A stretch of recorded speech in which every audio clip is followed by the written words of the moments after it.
होली पर अक्सर एक गाना चलता है कि होली के दिन दिल खिल जाते हैं, रंगों में रंग मिल जाते हैं और गिले शिकवे भूल कर दोस्तों दुश्मन भी गले मिल जाते हैं।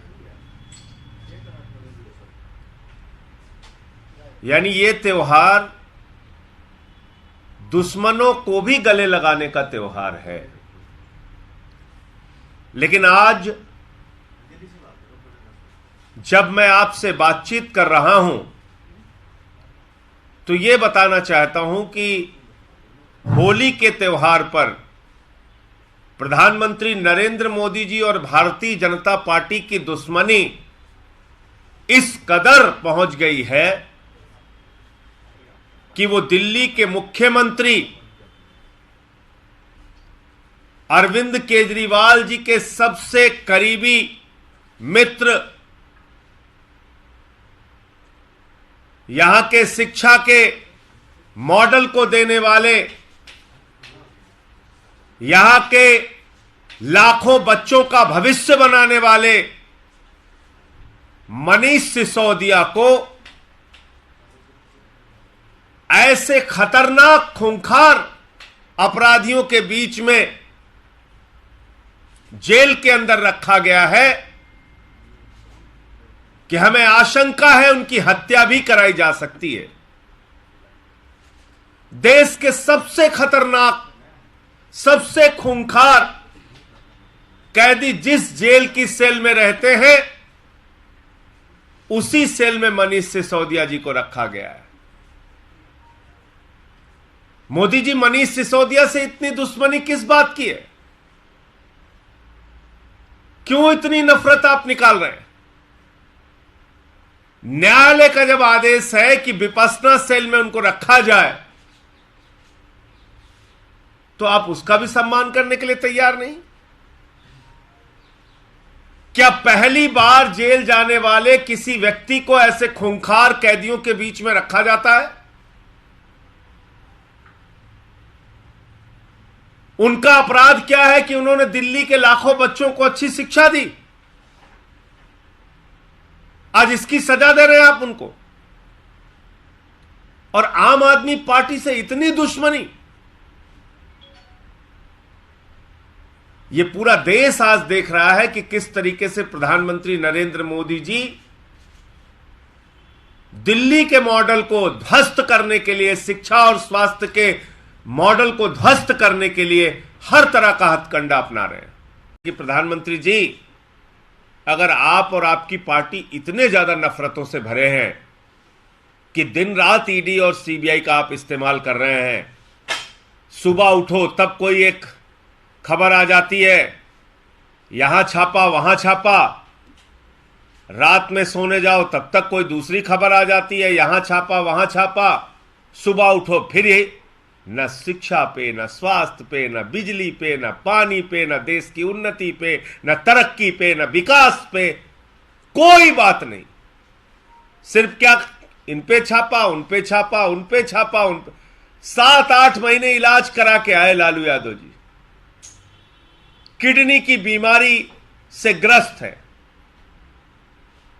अमानवीयता की पराकाष्ठा देखिए, आप पूछताछ करने चले गए, 2.5 घंटे पूछताछ कर रहे हैं। आज पता चल रहा है तेलंगाना के मुख्यमंत्री की बेटी पे ईडी का नोटिस चला गया। तो मैं तो कह रहा हूं प्रधानमंत्री जी, एक नियम बनाइए कि मुर्दों से भी पूछताछ करने की इजाजत होगी ईडी और सीबीआई को। खोद खोद के, कबर खोदने में लगाइए इन एजेंसियों को। कबर खोदिए, मुर्दों को निकालिए, मुर्दों को डंडा मार मार के पूछताछ कीजिए। जब इतनी नफरत आप लोगों के मन में भरी है तो मुर्दों से भी पूछताछ करने की छूट दीजिए ईडी सीबीआई को। कब्रिस्तान खोदें, शमशान में जाके जो हड्डियां पड़ी हो उससे पूछताछ करें। जब कोई काम ही नहीं आपके पास, 2% शिक्षा का बजट रखा है आपने देश का, स्वास्थ्य का बजट 2% रखा है, पिछली साल की तुलना में शिक्षा और स्वास्थ्य का बजट आपने कम कर दिया क्योंकि आपको सारा ध्यान तो आपका लगता है विपक्ष के लोगों का गर्दन दबाने में। आपका तो दिमाग ही नहीं है शिक्षा स्वास्थ्य पे, बिजली पानी पे, किसानी पे, तरक्की पे, उन्नति पे।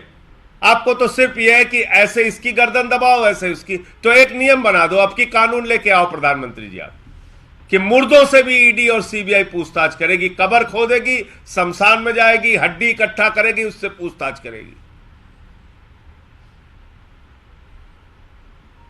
और अगर मुर्दे ना बताएं तो यमराज के पास जाके पूछताछ करेगी। क्या मजाक बना रखा है आपने, इस देश का मजाक बना दिया आपने। एक तरफ मनीष सिसोदिया हैं जिनके घर पर कुछ भी बरामद नहीं हुआ और उनको आप खूंखार कैदियों के बीच में रखे हुए हैं, उनकी हत्या कराने की साजिश करा रहे हैं। और दूसरी तरफ अभी कर्नाटक के अंदर, ज्यादा दिन का उदाहरण नहीं, और मैं तो मीडिया के मित्रों से भी कहना चाहता हूं कि आप लोग भी सवाल पूछिए। 8 करोड़ रुपए की कैश भारतीय जनता पार्टी के कर्नाटक के एमएलए के लड़के के घर में पाई गई। 8 करोड़ रुपए का कैश, मोटी मोटी गड्डियां लोगों ने देखी टीवी चैनल्स पे। ना वहां ईडी पहुंचती है, ना वहां सीबीआई पहुंचती है, उसको बेल मिल जाती है, जमानत हो गई उसकी। तो क्या आप लोगों का और क्या इस देश के लोगों का मन, उनका ध्यान, उनका दिमाग इस घटना की ओर नहीं जा रहा है कि जहां बीजेपी एमएलए की बात हो, जहां 8-8 करोड़ का कैश मिले, वहां तुरंत जमानत मिल गई, न ईडी गई न सीबीआई गई। और मनीष सिसोदिया को आपने पकड़ के न्यायालय के आदेश के बावजूद ऐसे सेल में डाल दिया जहां पर उनकी हत्या भी हो सकती है, उनके साथ कोई भी घटना हो सकती है। देश के सबसे खूंखार अपराधियों के बीच में आपने उनको रख दिया।